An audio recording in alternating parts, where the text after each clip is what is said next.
Ladies and gentlemen, welcome to our weekly, actually it's our bi-weekly broadcast. It's been a couple of weeks with games being made up, rainouts. We're going to talk a little bit about that here a little bit later. But welcome to our PACE broadcast. We also call this Outside the Dugout because we get to talk to coaches and some players every once in a while just about things outside the dugout that we don't see, the conversations they have during practice and after team meetings and on the bus and all of those kinds of things which interests us as parents. So welcome back, Coach Hughes. Thanks for having me. Yeah, second year coach here at Nixa. So Coach, the first thing that I want to talk about is regular season. Okay, so regular season has come to an end. We got most of our games in. We did.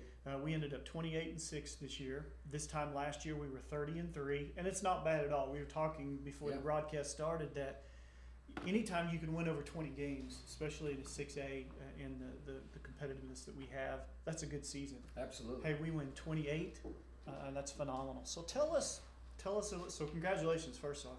Thank you. Tell us a little bit about regular season play. How is it different year over year? Yeah, just a lot of times you're just trying to figure out guys who factors into the lineup. What our biggest question this year was pitching, and who was going to take a lot of those innings that we lost from last year.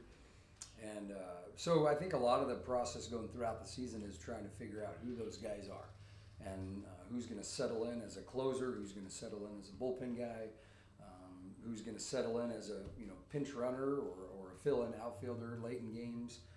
So a lot of the season is kind of figuring that out. And then you deal with injuries, and some guys step in, and we had some sickness midway through the season and some injuries that we battled, and we've had a lot of guys get opportunities. I think we've had close to 16 or 17 guys get regular at bats. We've had the same 3-4 starters on the mound all year, but we've had a lot of guys come out of the bullpen and get innings. And so it's just kind of that. It's kind of figuring out what guys' roles are and how they factor in and how each guy can help us win. Certain ball games, and then you get into the season, and some weeks you got 6 games like we've had, and so you get you throw some guys out there on the mound maybe that haven't pitched a ton in the year, which we did this year when we went to Columbia and some other places where we had Lebanon tournament, and Gavin Kranz got a couple starts, a senior, and Ryan Buckner got a couple starts, who's been more of an outfielder hitter all year, and both of them pitched really well the opportunities that they got, and both of them gave us a chance to win every time that they were out there. So, you're just trying to figure out year to year. We've moved some pieces around, moving Rylan from the infield to left field, where he's been elite out there in left field, and factoring in Gehrig, our transfer catcher, and how he factors into the lineup, and some pieces with Dernberger playing outfield and second base, and Ussery having a really good year for us at second base. And so a lot of it is just trying to find out what guys can do and getting them comfortable in different spots out there. Well, and outside of baseball, as parents, we have people come to ask us, hey, you guys, how deep is your bullpen? You're really deep. And in baseball, we talk about guys who can pitch, and we talk about guys who know where the mound is. Yep. I've been very impressed this year about some of those kids, like the Ryan Buckners, who did step up. Yeah. Being a pitcher is a totally different mindset from being an everyday guy. The pressures that they feel, For sure. Especially when you're a Nixa program, and you're going to see everybody's best on the other side. Yep. And so you got to perform. So that's one thing that we, our parents, are proud about, that we are deep in the bullpen. And we had our struggles, and you won't deny that. But for the most part, those kids came in and threw strikes, and those kids competed, and they gave us a chance to compete on offense. Yeah, absolutely. And that's all you can ask. Absolutely. We were looking at something the other day and just kind of talking about things, and Coach York and Coach Hag have done an incredible job with our pitching staff, all the way up and down our roster. We've given up 7 runs 3 times this year. Wow. And that's the most runs we've given up in any game. Wow. 7 runs. Yeah. And it's only happened 3 times. We've got a team ERA that's like almost even 2. Wow. And that's with all the guys that we've thrown this year, and several guys like Buckner, who's the main position as a position player, and just guys coming in and just attacking the strike zone. Yeah. And so we've been extremely proud of our pitching, all the guys who've gotten opportunities this year. So the next question I want to talk about and I want to ask is as you're setting the schedule, and I know you do that way ahead of it in advance, and we try to get teams in here that we don't normally see, Yeah. right? And we want to play good teams, and you're doing a great job at that. So when you look at the schedule, so the beginning of the year, so you're looking in February, January, whenever you put that together, did you see, based on the schedule we were going to, did you see a 25 plus year? And be honest, did you see us winning that 25 plus games based on the schedule that we had? Yeah, I mean, we honestly expect to win every game. We don't really ever put a number on it. I don't like when people are like, oh, how many games are you going to win? And I'm like, I don't know. We're going to try to win every single one of them. We know that's not, usually the reality of things. But we hope to have enough guys and enough depth offensively, defensively on the mound to give ourselves a chance to win every single game. With the schedule that we had this year and going out of town to face a lot of the bigger schools, 6A schools, bringing some bigger Arkansas schools up, we knew that we were going to have to play well every single night if we wanted a chance to win every single game. And I think for the most part, we were in every single game and had opportunities to win every single game. And sometimes some games it was an error that made the difference and gave up 3 runs, or an inning where we walked a couple guys and then they got a hit. But we were in every single game all year with an opportunity to win. And honestly, that's all we can ask for. Yeah. And so, number-wise, I don't know. I mean, we're trying to win every single game. Sure. And so we're hoping to win all 36 of them on the schedule. But we know that that's probably not going to happen against the competition that we're going to play. But ultimately, every game that we play and we're trying to schedule is to set us up for what we're about to do, and that's postseason. Yeah, sure. And we'll talk about districts here in just a little bit. Some changes, just so you guys will know. We'll make that, and we'll let you guys know that today. But yeah, I mean, 25 plus for 2 years in a row, 28 games. That's an incredible feat. So again, congratulations. And you're right. That's the mindset you got to go into it. Is we're going to win every game, and we want to win all 36 of them. And you know that, some days are going to be the good days, and some days you're going to be the bad days. But it's what you learn from that. So I want to talk about that. I want to talk about some of the hurdles that you've had to deal with this year that you really didn't expect. Were there any hurdles that you really had to, either put your foot down on or had to address or anything of that as far as our level of play? Yeah, I think sometimes you have injuries you don't expect. There are going to be some, and that's why I think it's important for all of our guys to understand.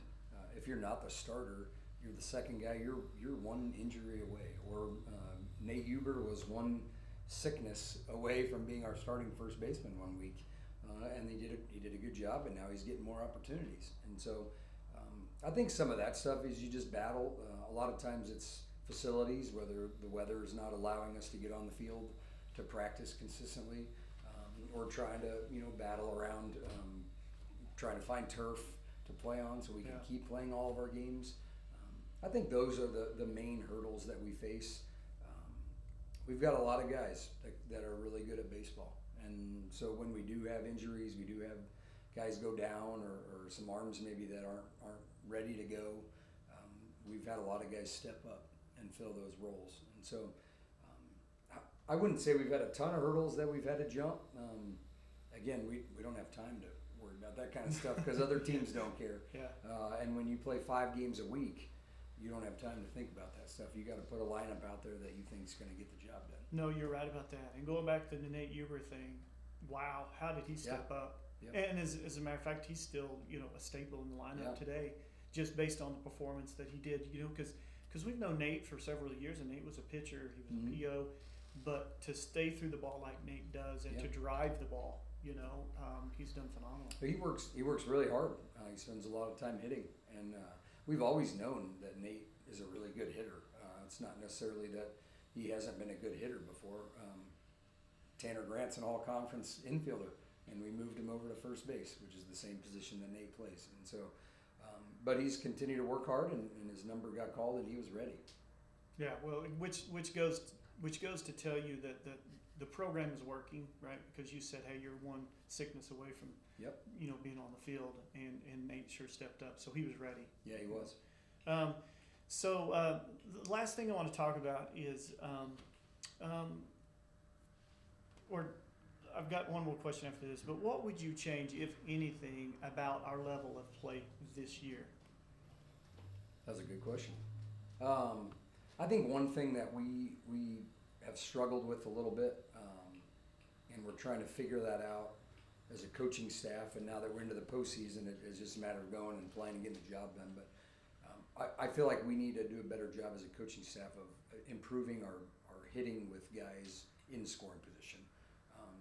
And I don't know that it's sometimes when you talk about it so much, it becomes more of an issue than it actually is. Sure. And then guys are thinking about it when they're in the batter's box, and they're like, "Oh, we can't hit with a guy on third base.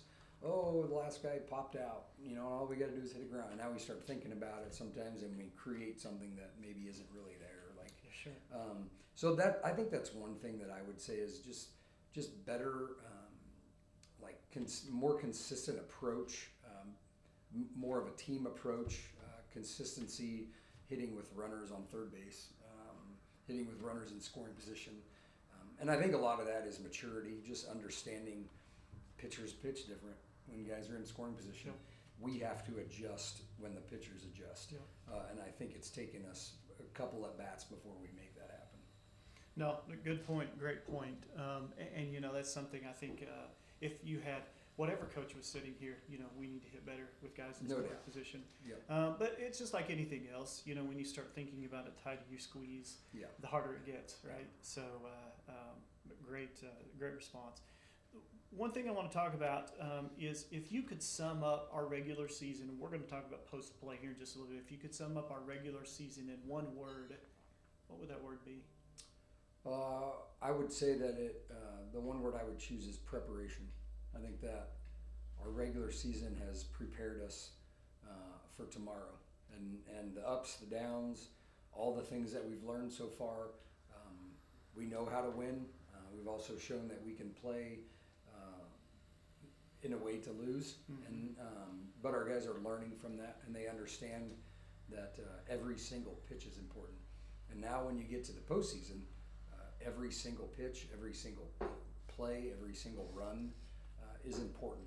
And that's if you have a chance with a runner on third base and less than 2 outs in the first inning, that run is absolutely vital. Yeah. And so I would say preparation, just understanding everything we've done this year, starting from the end of last season, has prepared us for tomorrow. Well, and we have said this several times, losing is not a bad thing, Yeah. right? Especially if you learn from it, and the Yeah. way we have learned from it.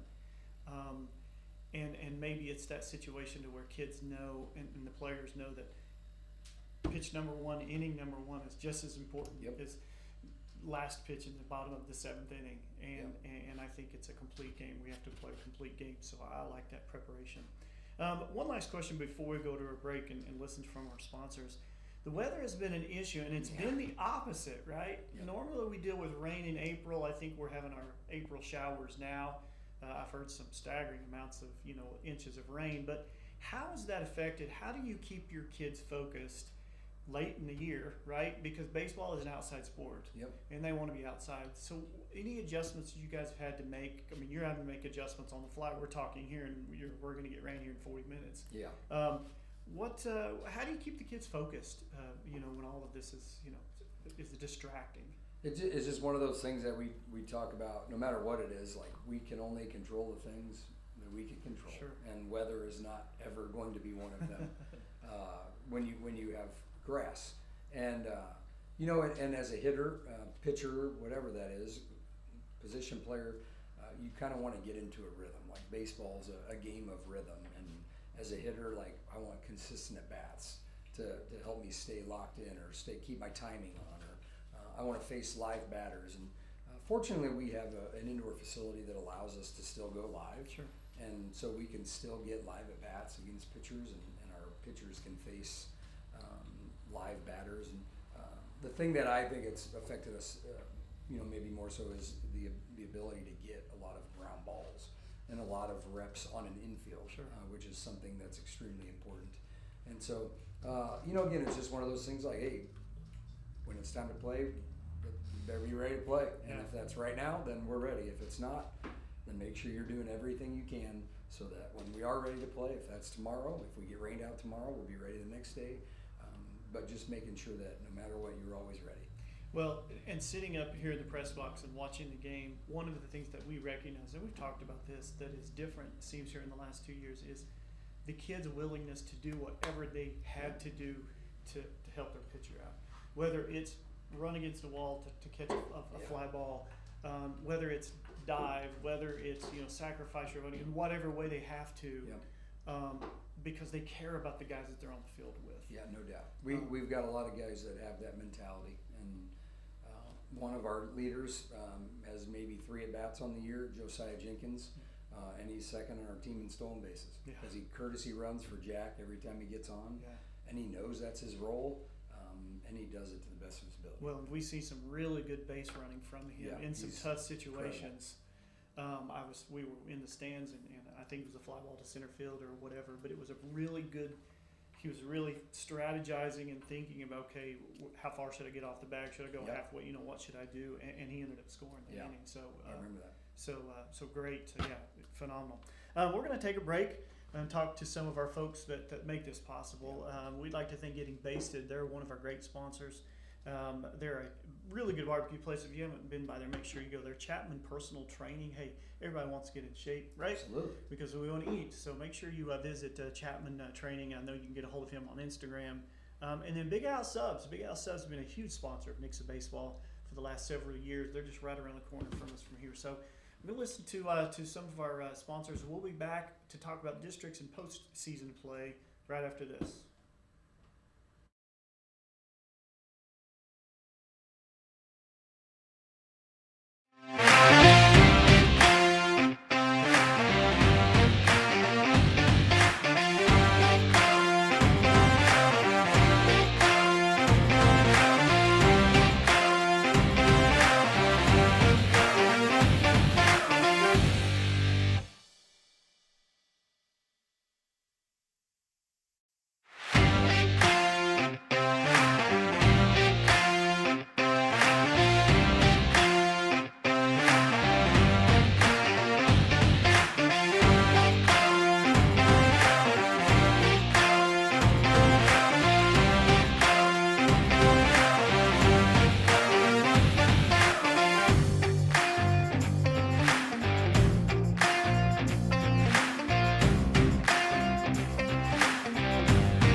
Hey, welcome back. Thank you again to some of the sponsors, and I know we could mention all of them, but thank you. They make this possible. They make sure that we have what we need, and for those players to get to come and play baseball and really have the experience of their life, as a high school kid, because they are truly blessed, and our sponsors make that happen. So I want to talk about that. So something we have experienced this year is some help from some local companies that have donated food for us. So when the players come to the locker room, there's food waiting for them. I understand we've got a refrigerator now, so we can keep some of that stuff, but also some of our food after the game. And I'm not talking about just sub sandwiches and French fries and hamburgers. I'm talking about legit food. How important is that to Nixa Baseball? Yeah, I think it's incredible. To allow our guys to have that and come out here and play hard and go back to our locker room, which is, another huge thing, that we have a locker room where guys can do that. And that's what we want, is them to hang out before games. We've had food before games when we come out and hit BP, and then we'll hopefully come out and get a W, and then they can go back there and hang out. I know the other night they were in there for a couple hours after the game eating pasta and that kind of stuff. And so that's what we want, is to give those guys that experience, and a first-class experience where guys are proud to put the Nixa Eagle on their chest and go out every day and compete hard for each other. And so, we're extremely thankful for every one of our sponsors and all the companies that help us out. And our guys don't take it lightly. We're we know that it takes all of us, and everybody has a part in it. And when we play well and we win, we celebrate as a group, and that's all of our sponsors, that's our families, that's our youth teams, that's all of our teachers, that's everybody, and so we're just so thankful for everybody that's stepped up this year. Well, and hats off to the athletic program too. When we travel a long ways, the charter buses and things of that nature, just the amount of comfortability when you're having to be on the road that much. So that's huge as well, and I know we're very thankful for that. So let's talk about tomorrow night. So they've moved the games tomorrow night. Let's talk about that. They moved them over to Sky Bacon Fields. Sky Bacon Field, former U.S. ballpark. Former U.S. ballpark, all turf. So is. we should not have to deal with the weather as long as it's not pouring down when it starts. So tomorrow night, that's where now. After that, it will be moved back to Republic High School. Okay, so folks, tomorrow night, Tuesday night, we play at 4 o'clock against the Central Bulldogs. We'll talk about that, but we are at Sky Bacon Stadium over in Ozark. Used to be U.S. Ballpark. Some of us remember as the Duck Stadium even. So we will be there tomorrow night for game number 1 against the Central Bulldogs. So I want to take a step back. Number 2 seed. Okay, Republic gets the number 1 seed. They beat us head to head and has every right to get that. As a number 2 seed, some coaches care, some coaches don't care. What's your aspect on that? I'm just happy to be in the tournament. We just want to play. We don't care who it's against. We want to play. If we want to be the best team in the end, then you got to beat everybody and play everybody. And so, no, 1 seed, 2 seed, 3, 4. I mean, it honestly doesn't really matter. There's a lot of good teams in our district and a lot of teams that can win it. And so, we got the 2 seed against Central, who we faced off with last year, and we don't play them during the regular season, so we didn't see them this year. I'm assuming we'll see the same kid that we saw last year, a left-hander that has good stuff. And so we're going to have to be disciplined at the plate. We're going to have to play sound defense, and we're going to have to attack the strike zone. Yeah, we're going to play baseball. I mean, everybody is going to give us their best. People argue that, hey, no one has anything to lose. Everybody's 0-0 now. So, that's exactly right. And so, well, Coach, good luck. Thank you. Hopefully next week when we are talking about this, we're talking about what it looks like from here on out and regionals and all of those kinds of things, which we are very capable of doing that, especially with the personnel that we have on the mound and some of the offense that we have and guys that put the ball in play and can run the bags. So, folks, I'd like to thank Coach again. I know this is time out of your schedule. You're trying to get some practice in. So thank you again to Coach Hughes. Thank you again to all of our sponsors. Again, we try to do this on a weekly basis or every other week, probably next week because we're winding things down. But thank you again to PACE program. Also, outside the dugout, thank you. We will see you the next time.